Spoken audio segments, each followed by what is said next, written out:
Okay, આજનું જે મુખપાટ કલમ છે આપણને આ પ્રમાણે કહે છે, છેવટે ભાઈઓ જે કંઈ સત્ય, જે કંઈ સન્માનપાત્ર, જે કંઈ ન્યાયી, જે કંઈ શુદ્ધ, જે કંઈ પ્રેમપાત્ર, જે કંઈ સુકીર્તિમાન છે, જો કોઈ સદ્ગુણ કે જો કોઈ પ્રશંસા હોય તો આ બાબતોનો વિચાર કરો.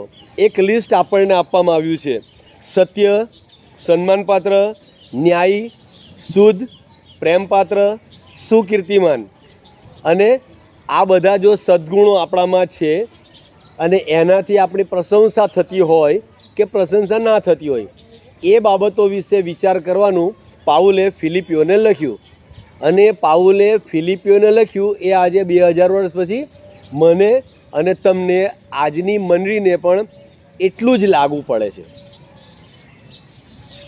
આપણા જે વિચારો, ઈશ્વરે આપણને પ્રેરક બુદ્ધિ આપી છે. દરેકને પોતપોતાની પ્રેરક બુદ્ધિ છે. મારી પ્રેરક બુદ્ધિ અલગ છે, તમારી પ્રેરક બુદ્ધિ અલગ છે. દરેકને ઈશ્વરે સ્વતંત્ર વિચારસરણી આપી છે. હું તમને આ પુસ્તક બતાવું તો આ પુસ્તક વિશે તમે અલગ અલગ જવાબ આપશો. હું તમને આ પુસ્તક બતાવું તો તમે એને અલગ અલગ જવાબ આપશો. હું તમને આકાશ બતાવું તો તમે આકાશને અલગ અલગ રીતે રજૂ કરશો. દરેક માણસની વિચારવાની જે શક્તિ છે એ અલગ અલગ રીતે આપણે એની અંદરથી વિચારો પ્રગટ કરી શકીએ છીએ. માથીની સુવાર્તા અને તેનો 15મો અધ્યાય તમે ખુલ્લો રાખો. માથીની સુવાર્તા અને તેનો 15મો અધ્યાય તમે ખુલ્લો રાખો. હવે આ અધ્યાયની અંદર જે કેટલીક બાબતો દર્શાવવામાં આવી છે, તો તમે પહેલી ને બીજી કલમ કોઈ વાંચો મોટેથી. પહેલી ને બીજી કલમ.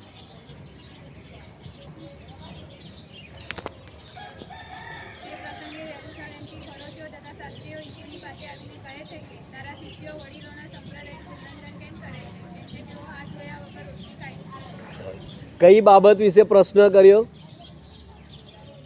હાથ ધોયા વગર રોટલી ખાવી. હવે સામાન્ય બાબત છે ને, આપણે ઘરે જઈશું તો હાથ ધોઈને આપણે રોટલી ખાઈશું, એક સામાન્ય બાબત છે.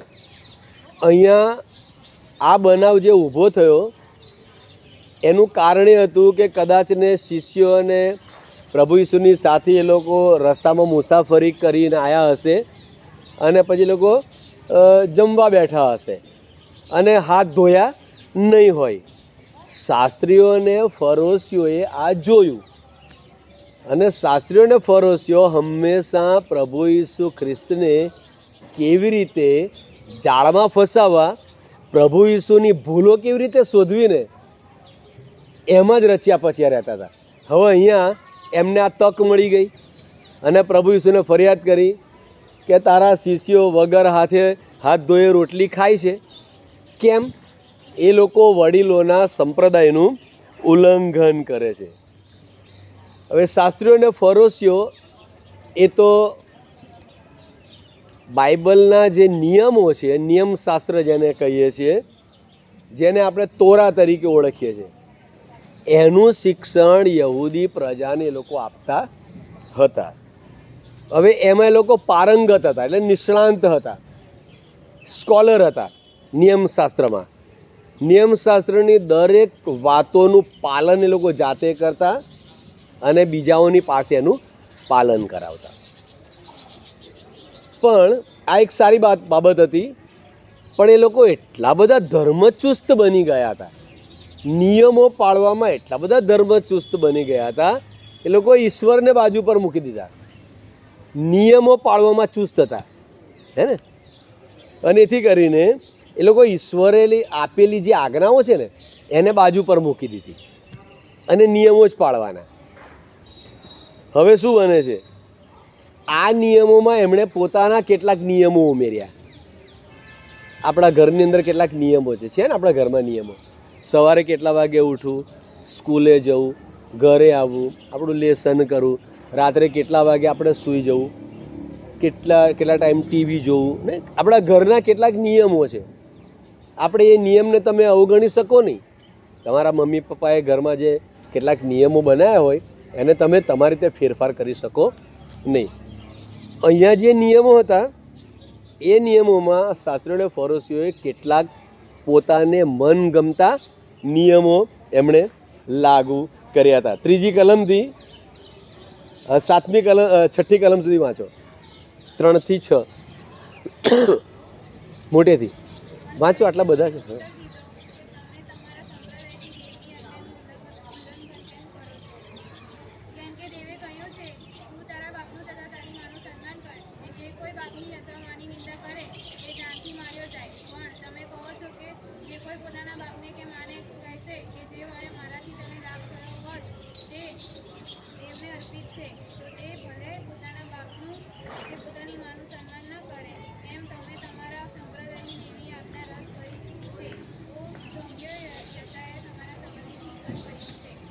હવે પ્રભુ ઈસુ ખ્રિસ્તે જવાબ આપ્યો, બહુ સરસ જવાબ અહીંયા પ્રભુ ઈસુ ખ્રિસ્તે આપ્યો છે. નહીં, પ્રશ્ન એવો હતો કે તારા શિષ્યો હાથ ધોયા વગર રોટલી ખાય છે. આ એક શિષ્ટાચાર હતો ને હાથ ધોવાનો, પણ એનાથી પ્રશ્ન ઊભો કરવો એ આખી અલગ બાબત હતી. પ્રભુ ઈસુ ખ્રિસ્તે એમને એમની રીતે જવાબ આપ્યો. કેવો જવાબ આપ્યો? ઈશ્વરે કઈ આજ્ઞા આપી છે? તારી માનું ને તારા બાપનું તું સન્માન કર. આ ઈશ્વરે આજ્ઞા આપી. આ વડીલોએ શું કર્યું? શાસ્ત્રીઓ ફરોશીઓએ કે મારા દ્વારા મારા મા ને બાપને જે અર્પણ કરવું જોઈએ, એટલે કે મા બાપની જે કાળજીને સંભાળ લેવી જોઈએ, એ સંભાળ નહીં લઈને એ જે પૈસા બચે એ દેવના મંદિરમાં આપી દેવાના. ખ્યાલ આવે છે? દાખલા તરીકે મારા મા બાપ, મારે એમને કાળજી લેવાની, એમને ખવડાવો પીવડાવવાની, એમના કપડાં લતા, એમના દવા દારૂ કાળજી લેવાની. બરાબર? ઈશ્વરે કીધું કે તારા માનું બાપનું સન્માન કર, તો મારે એમની કાળજી લેવાની. પણ હું મારા મા બાપની એ કાળજી ના લઉં, એમના કપડાં લતા, ખોરાક, દવા દારૂ એ કાળજી ના લઉં, અને એ જે પૈસા બચે એ હું અહીંયા દેવળમાં દાન કરી દઉં. શું સારું આની અંદર?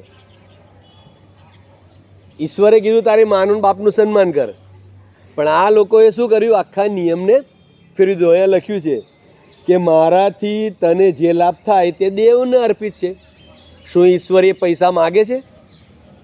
ઈશ્વરે શું કીધું? માને બાપનું સન્માન કરવાનું. એ બચાવીને ઈશ્વરને નથી આપવાનું. અને એથી કરીને ઈશ્વરે કીધું તમે લોકો દેવની આજ્ઞાનું ઉલ્લંઘન કરો છો. પોતાની રીતે નિયમોને એ લોકોએ તોડી મરોડી નાખ્યો હતો. અને એટલા માટે પ્રભુ ઈસુ ખ્રિસ્તે યશાયાનું એક વાક્ય ત્યાં આગળ મૂક્યું છે. જો 8મી કલમ કહે છે કે આ લોક પોતાના હોઠોથી મને માન આપે છે, તેઓના મન મારાથી વેગળા જ રહે છે. હોઠોથી માન આપવું, હૃદયથી નહીં, વિચારોથી. માણસ પોતાના વિચારથી ઈશ્વરને સન્માન કરે, જાહેરમાં સન્માન કરે, પણ પોતાના હૃદયથી ઈશ્વરનો સ્વીકાર કર્યો ના હોય. પ્રભુ ઈસુ ખ્રિસ્ત એ શિક્ષણ આપણને આપવા માગે છે કે આપણે ઈશ્વરને કેવી રીતે સન્માન આપવું જોઈએ. કેવળ મગજથી નહીં, કેવળ આપણા વિચારોથી નહીં. અને પછી શું કહે છે? તેઓ મારી ફોકટ ભક્તિ કરે છે, કેમ કે પોતાના મત તરીકે તેઓ માણસોની આજ્ઞા શીખવે છે. ઈશ્વરની આજ્ઞા છે મા બાપનું સન્માન કર, પણ આ લોકો પોતાની આજ્ઞાઓ અંદર ઉમેરી દે છે. અને એથી કરીને પ્રભુ ઈસુ ખ્રિસ્તે બહુ જ સ્પષ્ટ અહીંયા શિક્ષણ આપ્યું છે. હવે આપણે આગળ બીજું એક શિક્ષણ જોઈએ છે કે પ્રભુ ઈસુ ખ્રિસ્ત શું શિક્ષણ આપે છે. 10મી કલમથી આગળ કહે છે, પછી તેણે લોકોને પાસે બોલાવીને તેઓને કહ્યું કે સાંભળો અને સમજો, મોંમાં જે જાય છે તે માણસને વટાડતું નથી, પણ મોંમાંથી જે નીકળે છે તે જ માણસને વટાડે છે. આનો શું અર્થ થાય?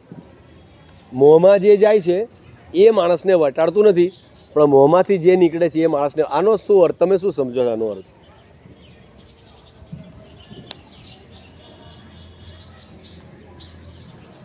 આનો શું અર્થ તમે સમજો છો?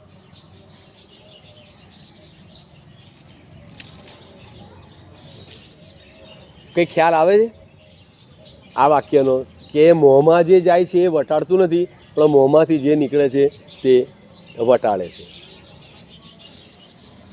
મોંમાં શું જાય છે? આપણા મોંમાં શું જાય છે?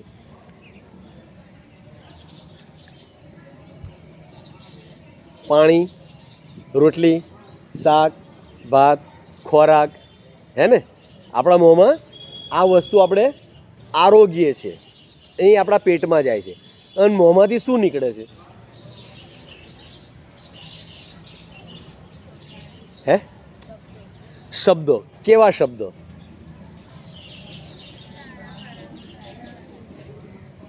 જાત જાતના શબ્દો, બરાબર? કંઈ કહેવાની જરૂર નથી.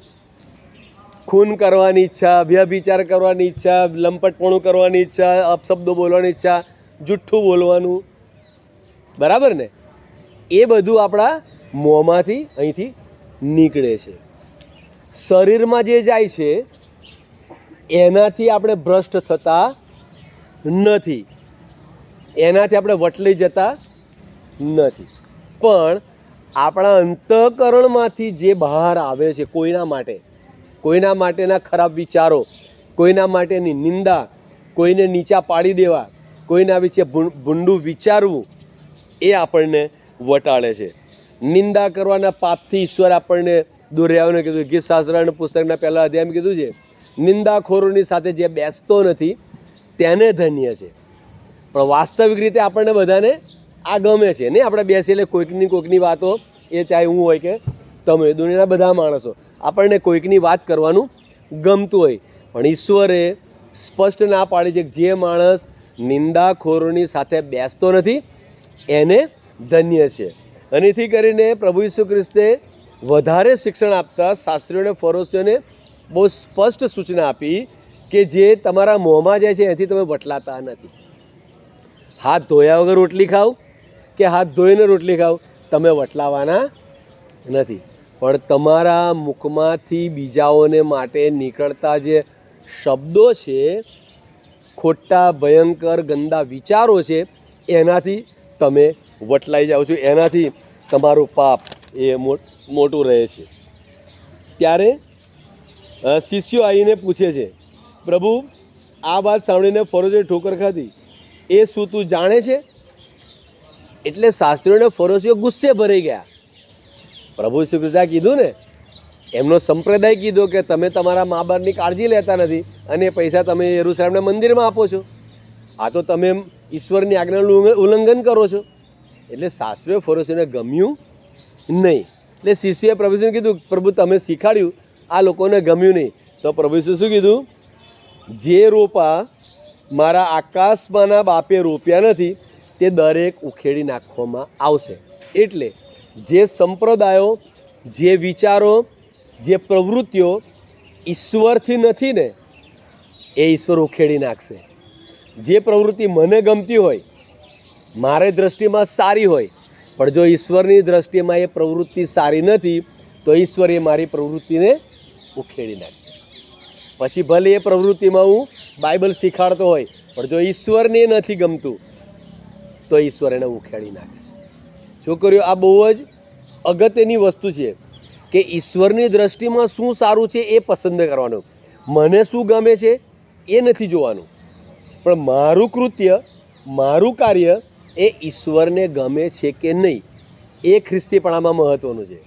નહીં તો આપણે પણ શાસ્ત્રીઓને, ફરોશીઓની જેમ આપણા સંપ્રદાય એટલે આપણા વિચારો, ઈશ્વરની આજ્ઞાને બાજુ પર મૂકી દઈને એને તોડી મરોડીને આપણે ઈશ્વરની આજ્ઞાને અમલમાં મૂકીએ છીએ, હે ને? કેટલાક લોકો એવું કહે છે કે કોઈનું ભલું થાય તો જુઠ્ઠું બોલે તો એ જુઠ્ઠું નથી. પણ બાઇબલ શું કહે છે? આજ્ઞા 10 આજ્ઞામાં તું જુઠ્ઠી સાક્ષી ના. કોઈનું ભલું કરવા માટે જુઠ્ઠું બોલવાનું, જુઠ્ઠું એ જુઠ્ઠું. એટલે બાઇબલ બહુ સ્પષ્ટ છે.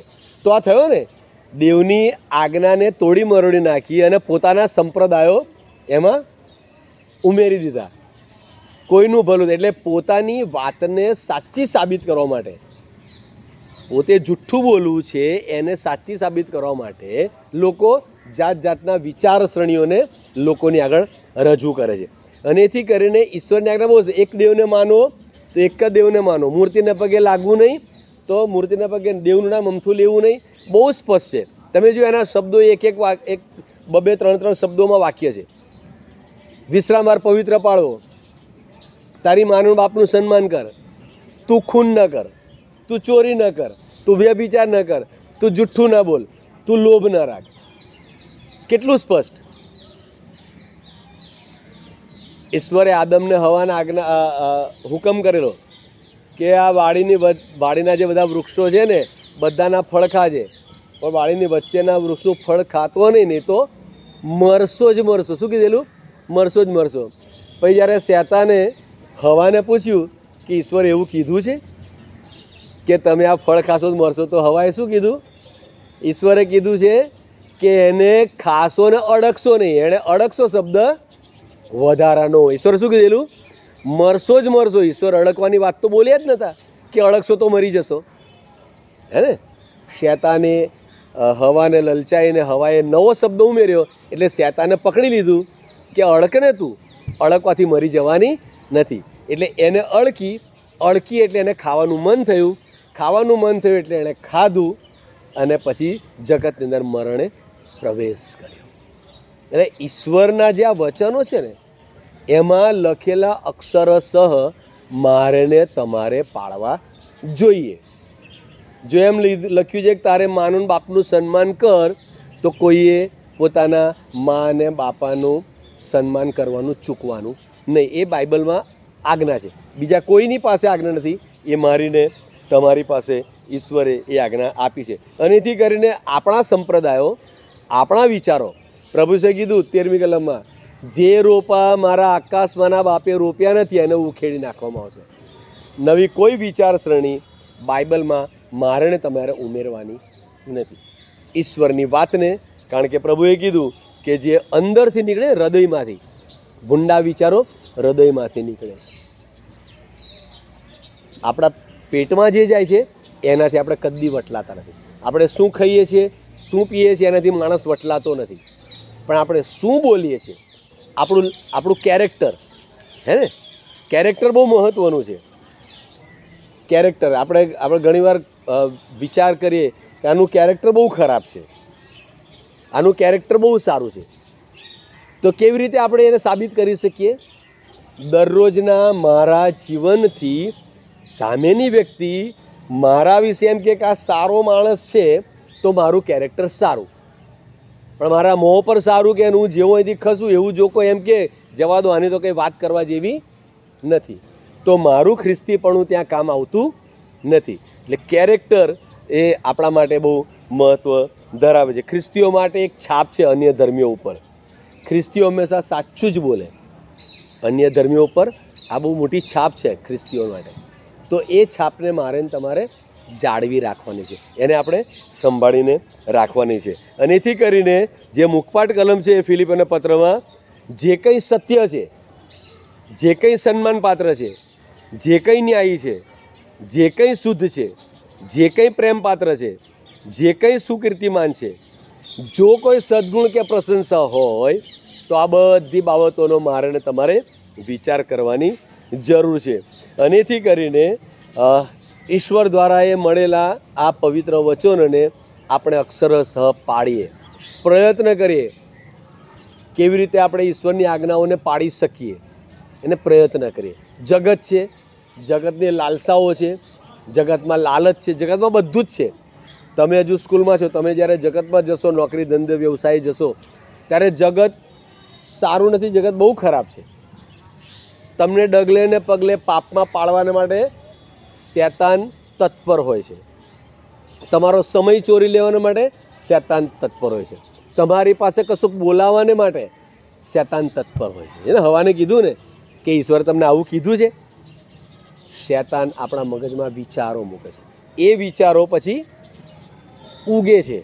એ વિચારો ઉગ્યા પછી આપણા મોંમાંથી એ વિચારો શબ્દોના રૂપમાં બહાર આવે છે. શબ્દોના રૂપમાં બહાર આવ્યા પછી એને આપણે અમલમાં મૂકીએ છીએ, હે ને. અને એથી કરીને પાપની વ્યાખ્યામાં એવું કહે છે કે હું જે વિચારું છું, હું જે બોલું છું, અને હું જે કરું છું ઈશ્વરને નથી ગમતું એ પાપ છે. એટલે પાપ ક્યાંથી શરૂઆત થાય છે? વિચારથી. વિચાર શબ્દોમાં પરિણમે છે અને શબ્દો કૃત્યમાં પરિણમે છે. દાખલા તરીકે આપણે કોઈકના વિશે વિચાર કરીએ કે હું આને મારી નાખીશ, એ વિચાર આવ્યો, પછી આપણે બોલીએ છીએ, કોકને કહીએ છીએ કે હું આને મારી નાખીશ, અને પછી શું કરીએ છીએ? આપણે જઈને એનું ખૂન કરીએ છીએ, હે ને? તો ઈશ્વરને નથી ગમતું છોકરીઓ, એ પાપ છે. મને શું ગમે છે, મારા મા બાપને શું ગમે છે, મારા વડીલોને શું ગમે છે, એ નથી જોવાનું, પણ ઈશ્વરને શું ગમે છે એ જોવાનું. અને એથી કરીને તમારા કેરેક્ટરને તમે એવું બનાવો કે જ્યારે આપણે રસ્તા પર નીકળીએ ત્યારે લોકો આપણી નિંદા ના કરે પણ આપણી પ્રશંસા કરે. અને એથી કરીને શાસ્ત્રીઓને ફરોશીઓએ ઈશ્વરની આજ્ઞાનું જે ઉલ્લંઘન કર્યું હતું એના વિશે પ્રભુ ઈસુ ખ્રિસ્તે એ સ્પષ્ટ ચેતવણી આપી કે જે રોપા મારા આકાશમાંના બાપે રોપ્યા નથી એને ઉખેડી નાખવામાં આવશે. અને જે રીત રિવાજો આપણામાં પ્રવેશી ગયા છે એ રીત રિવાજો ઈશ્વર હંમેશા એ ઉખાડી નાખવાના છે, એને રહેવા દેવાના નથી. આમેન.